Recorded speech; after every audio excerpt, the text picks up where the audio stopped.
Esselamu Aleyküm, hər vaxtınız xeyir olsun.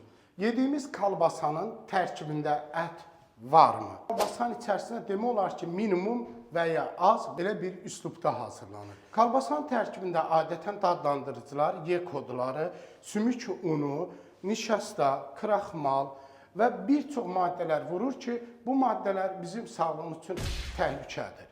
Evdə bu məhsulları hazırlaya bilərik. Sağlığımızı qorumaq üçün ən vacib məsələ ət və ya toyuqdan hazırlanmış məhsulları ev üslubunda hazırlamalıyıq. Sadəcə ayda bir dəfə yeyə bilərsiniz, amma daimi mütəmadi olaraq yemək insan sağlığı üçün çox zərərlidir.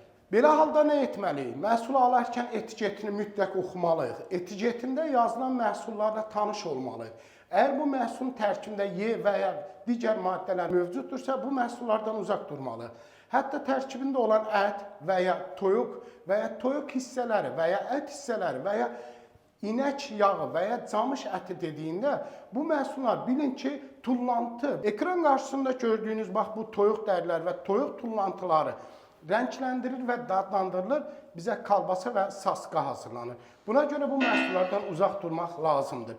Nə etməliyik?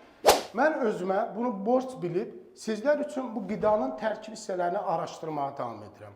Amma sizdən bir xahişim var. Mən bunu Allah rızası üçün edirəm. Daha çox bu videoları izləmək üçün məni takip etməyi unutmayın. Ən əsası etiketləri oxuyuruq, övladlarımızı bunu başa salırıq və bacarın ki, övladlarımızı psixoloji olaraq bu barədə yetişdirmək bilavasitə bizim borcumuzdur. Nə etməliyik? Övladlarımıza bu məhsulun tərkib hissələrini göstərib, başa salmalıyıq. Hətta onların üzərinə biraz hökümlük və yük qoyuruq. Övladlarımıza bildiririk, gəl bərabər seçək, sən bizim sağlığımızı düşün və bu məhsulu alaq. Artıq övladınız özünü burada cavabdehliyini hiss edib, seçimimizə köməklik edəcək və özü də sağlıqlı olacaq. Nə olursa olsun həyatda halal qida ilə qidalanın ki, sağlam yaşayasınız. Sağlam ruh mütləq sağlam qida ilə olur. Özünüzdən müğayət olun, Allaha əmanət olun. Esselamu Aleyküm.